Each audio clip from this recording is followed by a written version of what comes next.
Yeah, I'm 10, 12 years in, I got 4 MVPs and 4 championships. Like, but do I still want to do this shit? You know what I'm saying? You know how hard it is. Some people say, I want to go play baseball. Right? Yeah. And then I want to come back. Or some people say, I'm going to go 22 straight. Coward. Go ahead. So you want me to pay you $30 million to play 30 games? Hell no. No. 80 games is fine, because I did it, Jerry West did it, Kareem did it, Magic did it, Bird did it, Bernard King, like all the great legends before us did it. You play basketball 2.5 hours a day, 3 hours a day, right? That's your job. That's what you get paid to do as an NBA player. What are you doing the other 21 hours? I mean, to me, that's when you should be prepared. The NBA recently witnessed a moment that caught the entire league off guard. Shaquille O'Neal delivered a blunt, unapologetic statement that cut straight to the heart of modern basketball and exposed contradictions surrounding today's biggest stars. As the dust settled, LeBron James and Kevin Durant were left under scrutiny, particularly because of the timing. While Shaq was criticizing current players for treating the game like a part-time job, LeBron and Durant were appearing on a podcast, laughing at past legends, reshaping history, and dismissing the era that helped build the foundation for their immense wealth and fame. The controversy began with a simple question about load management, and Shaq did not hold back. He flatly rejected the idea of paying superstar money for limited availability, bluntly saying that no one should earn $30 million to play only 30 games. His tone suggested years of frustration finally boiling over.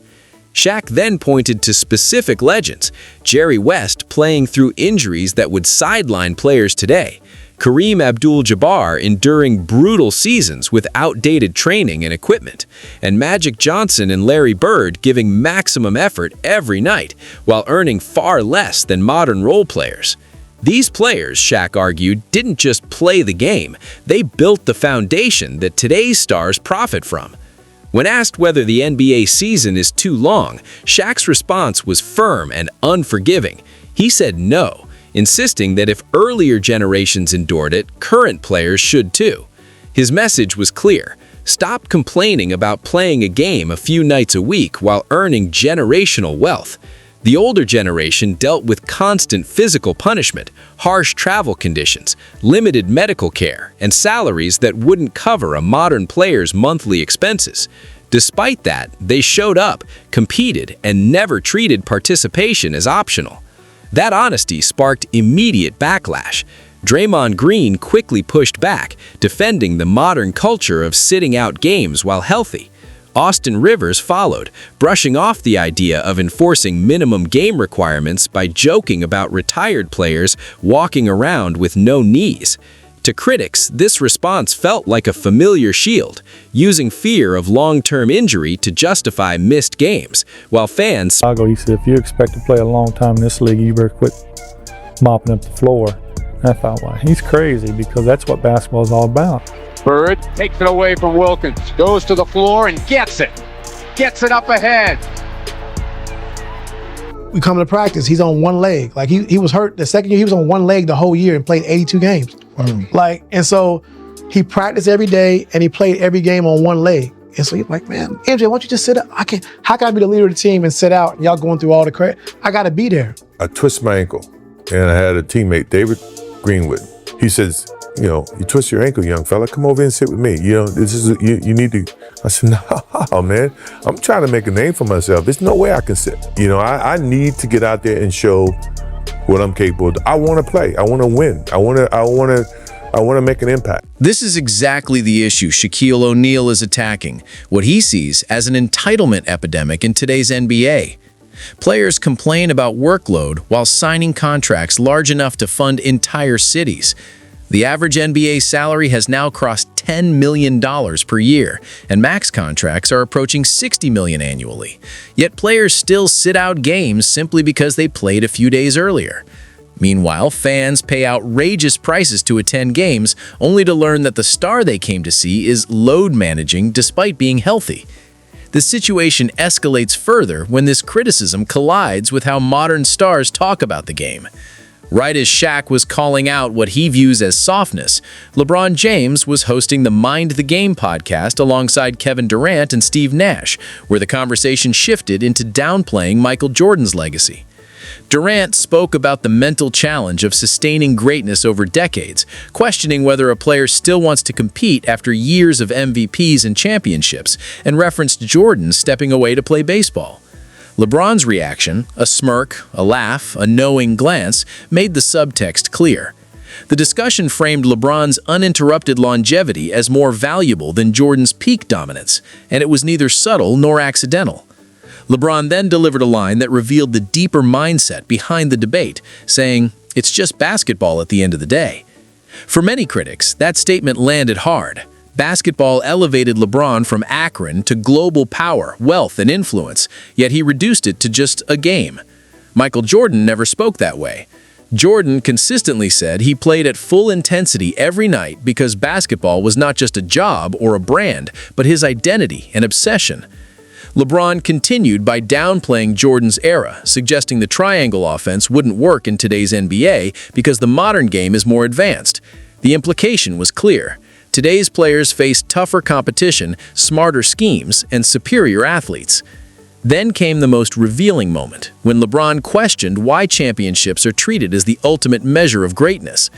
Coming from a player who built super teams in Miami, recruited stars in Cleveland, and moved to Los Angeles when circumstances changed, the sudden dismissal of rings raised eyebrows. To critics, the reason felt obvious. Jordan's 3 hours a day, right? That's your job. That's what you get paid to do as an NBA player. What are you doing the other 21 hours? I mean, to me, that's when you should be preparing for your next day. This rest stuff just drives me crazy. You're playing basketball for a living, okay? I understand if you're working in a coal mine that you may need a rest day after it. You're playing basketball. Nikola Jokic took it further, basically admitting he thinks being required to compete is unfair. I mean, definitely forcing players to play. But we saw what happened with the Joel. But it's something that probably league wants to. I don't know. This is what critics argue LeBron James and Kevin Durant fail to understand. Basketball, in its purest form, was never about preserving yourself for year 20, but about emptying the tank every single night. That mentality is why Larry Bird lasted 13 seasons, and why Michael Jordan played 13 full ones. They burned brightly chasing championships, not optics, branding, or social media longevity. By contrast, when LeBron was asked about playing all 82 games, he called it a goal and added, "We'll see." To many, that didn't sound like confidence. It sounded like insurance, a way to plant seeds early to justify future absences. Jordan viewed the league very differently. To him, basketball was a 3-hour job each day, and the remaining 21 hours were for preparation. Being an NBA player was a privilege, not a burden. You were paid millions to compete, and the bare minimum was showing up. Jordan took that responsibility seriously, in a way critics believe today's stars struggle to grasp. He didn't play for highlights or stat lines. He played for the fans who worked long hours, saved money, and stretched their budgets just to sit in the upper rows and watch him compete. Jordan once said he wanted to impress the guy in the cheap seats, the one who might not really be able to afford the ticket but came anyway. That respect extended beyond home crowds. Jordan cared just as much about opposing fans. When asked if boos bothered him, he admitted they did, because he knew someone in that building was yelling at him, and his goal was simple: shut them up with his performance. Even players from later eras understood that code. Tracy McGrady once said there was no chance he was sitting out when Kobe Bryant, Paul Pierce, or Vince Carter came to town. Resting during those matchups, in his view, disrespected the game and robbed him of the chance to test himself against the best. This is where critics say Durant and LeBron hope people forget an important detail. The baseball comment about Michael Jordan wasn't harmless context, it was a deliberate omission. Jordan didn't step away from basketball out of boredom or burnout.